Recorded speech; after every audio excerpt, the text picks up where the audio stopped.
Hey guys, subscribe for daily content. And if you're shopping for gear, make sure you check out the description for the newest items at some of the very best online retailers. There's also links for some of the items that I personally recommend. Thanks! What's going on YouTube? Metal Complex here, and today I've got a really quick knife review slash knife overview to share with you guys. This is the Spyderco UKPK. This is the S110V edition. Very cool Spyderco slip joint knife. The UKPK was specifically designed to offer a carry option for folks living in the United Kingdom that are basically, being subject to the very strict laws over there about pocket knives. This knife also, though, provides, in my opinion, a pretty excellent argument, as far as just like a regular carry item for somebody living here in the United States or many places, right? So we're going to talk all about that today. I will link this guy and the original down below. This one's a little more expensive in the S110V steel. There's also a less expensive version in the CTS BD1 steel for about half the price. I think maybe a little bit more than half the price. So you guys feel free to check those out down in the description. This was sent to me by Matt. Thank you very much, Matt, for sending this in for review and donating it to the channel. That's very cool. Thanks so much to my generous patrons who are supporting me right now. There's a link for Patreon right down below. And please make sure to follow me on Instagram at metal_complex.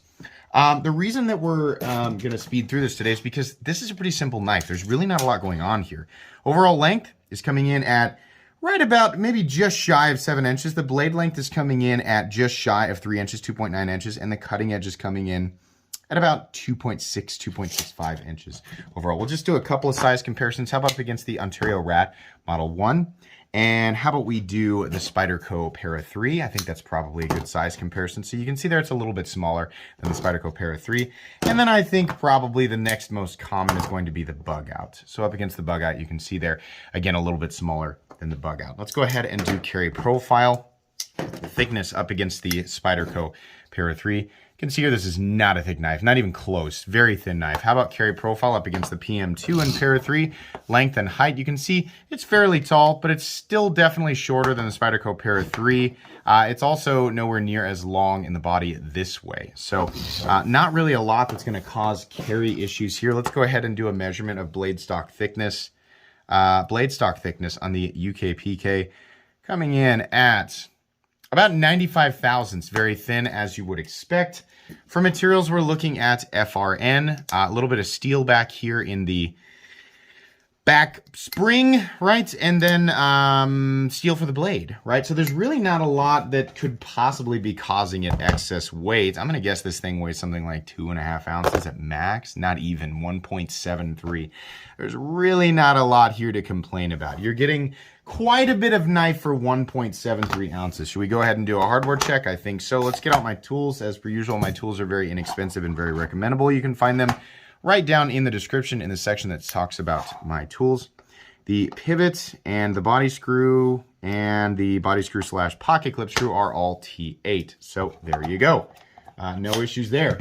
Let's move on. This is a pretty straightforward Spyderco knife. I mean, it's one of those knives you look at it and it just looks like a cousin of the PM2. And you know what? It works. This knife is just big enough to where I can get a full 4-finger purchase on it, and it is very comfortable thanks to those Spyderco-esque ergonomics. It's also comfortable thanks to the wire clip being the wire clip nicely rounded off, or sort of radiused all the way around and flat, right?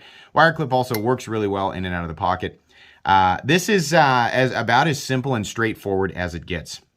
The Spyderco logos, which on this actually look really good. Listen, so I always complain about some of the lightweight Spyderco knives because they have the multi-directional texturing, and then they have this big circle right here, and it's like Spyderco, and there's a thing, and I get that it's a place for the pocket clip to rest for either folks who are right or left-handed, right? But they just make a big deal of it. This is a classy way to do that. We have this knurling right here, which looks good, the Spyderco logo, and that's it. It's really perfect. The other nice thing, well, to add to that, right, speaking of the pocket clip being mountable on both sides, this is a completely and totally ambidextrous knife. It is identical on the front. The back is identical to the front, is what I'm saying, other than the logo placement and the steel blade, the blade steel placement. So that's great. Left and right-handed people can enjoy this. So obviously, for folks living in the United Kingdom, this is an option here. Most Spyderco knives are locking blades or they're too big or whatever.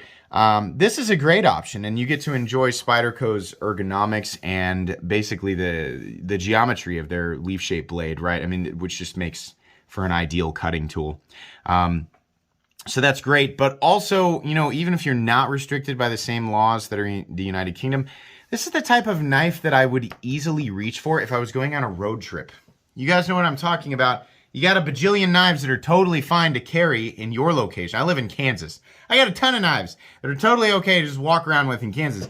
As soon as I leave the state, it becomes an issue. So I'm very limited on travel knives. This is an excellent option for a travel knife. This is something I would just be overjoyed to take with me on a road trip. It's not going to be as flashy as my Hinder XM18 or my Microtech Scarab 2, but it's going to do what I need it to do while I'm on the road. I don't like being without a pocket clip, so it's nice. You know, this is the kind of thing that makes me want to purchase it literally just for that role. S110V, I'm going to tell you guys right now, it's like, should we go with the $112 S110V version, or should we go with the $67? I said that the $67 was a little more. Did I say it was a little less than half as much or a little more than half as much? I guess it's a little bit more than half as much as the S110V version. This version is $112. CTS BD1 version is $67. There's nothing wrong with BD1. In fact, if you need a stainless steel, that's the one to go with. It's going to be tougher, but it's not going to hold an edge nearly, not even close to S110V. S110V is also stainless.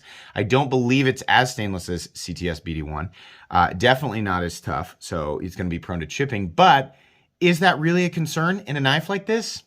I don't know that I really care too much about toughness with a knife like this. This knife is going to be pretty much a dedicated package opener, right? That's all I need it to be. So corrosion resistance, and if I was going to, really emphasize one of those attributes, the multi-directional teeter-totter that is steel composition, I'd probably go with edge retention. It's going to be a nightmare to sharpen at some point, but yeah, I think the S110V version is probably the one that I would go with. Fortunately, you have a choice. So there you go. This is the the same type of sort of, it's kind of like a mix between what we see on the Para 3 and maybe the Manix 2, right? It's kind of the clip point mixed with the leaf-shaped blade, which is great. Very, very thin down at the edge. That's definitely going to be a performance cutter. Completely and totally flat ground. We have a nice satin finish in there. I don't really mind that. As I've said many times, I'm kind of tired of it, but I don't know how much I really want to complain here. Sal Glesser design. You can see his insignia there. It might bring you guys some joy to know that this is a Golden Colorado USA Earth model, meaning this one's made in the United States. I think that's pretty neat. I also think that this knife just looks nice. It's just a simple, elegant looking Spyderco. There's nothing crazy going on here. It's like, I'm a knife, use me as a knife. One thing I'll point out is that the primary ergonomic grip is ever so slightly compromised by the fact that where you put your thumb to brace on this jimping back here, if you're to put enough pressure on there, because again, this does not have a lock, right? You're breaking this sort of excess friction of the friction that's created by the back. I keep wanting to call it a back lock or a spacer. It's neither of those things. It's the steel part of the spine that allows the blade to securely open, though it isn't locked. If you are to choke up on it and then put your thumb on the jimping, on the spine ramp, and push down, you'll break that, sort of fortification that's keeping the blade out, right? It's not locked. It's just sort of holding it there in place. So it's like you can do that, but really you want to make sure that the only pressure on the blade is coming from this direction, so it's pushing it backwards. That way it's not, disengaging. It's something that you're going to have to pay attention to. If you're used to locking blades and you transition to this, you're going to forget, right? And there's a chance that it's going to try and close on you. Fortunately, your index finger will likely be up here in this spot, making it hard for you to not notice that it is disengaging, but just be cognizant of it. This feels pretty good. It's got a nice mid-stop, and I honestly don't know if there's another detent ball acting as sort of this mid-stop or half-stop area, but it feels good. There's a nice click out into the open position.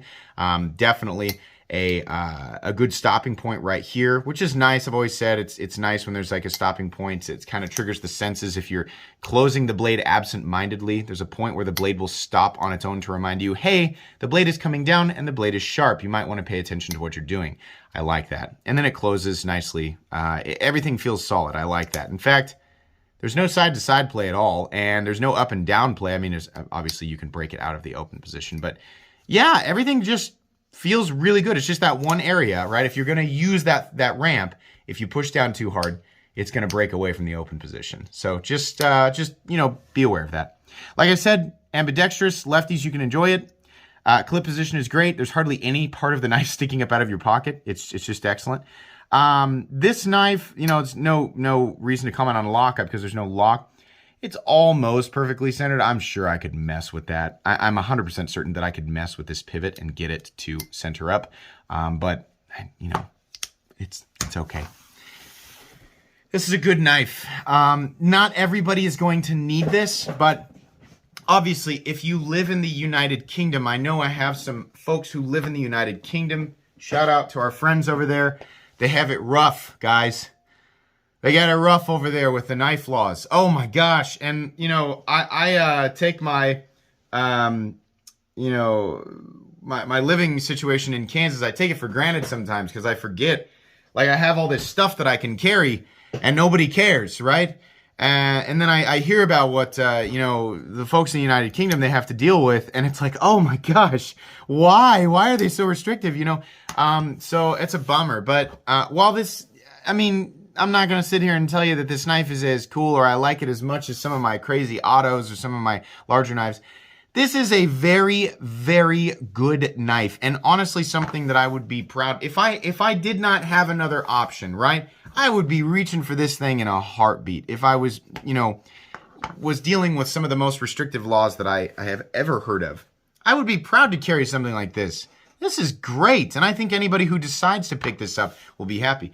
Even if you're not living in the United Kingdom, again, like I said, this makes an excellent travel knife. Or if you're going somewhere where you think it might be like, why are you carrying that? Like this just comes off as a pocket knife. It's not complicated, right?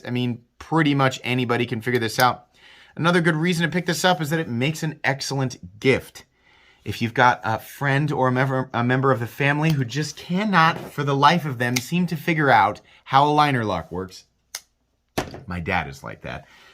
It doesn't matter what I hand him. If it's an axis lock, a frame lock, right, the compression lock on the Spyderco knife, he just can't. He's like, what the heck is going on? This is the first thing that non-knife people do with knives when they don't know how to close them. They push on the spine.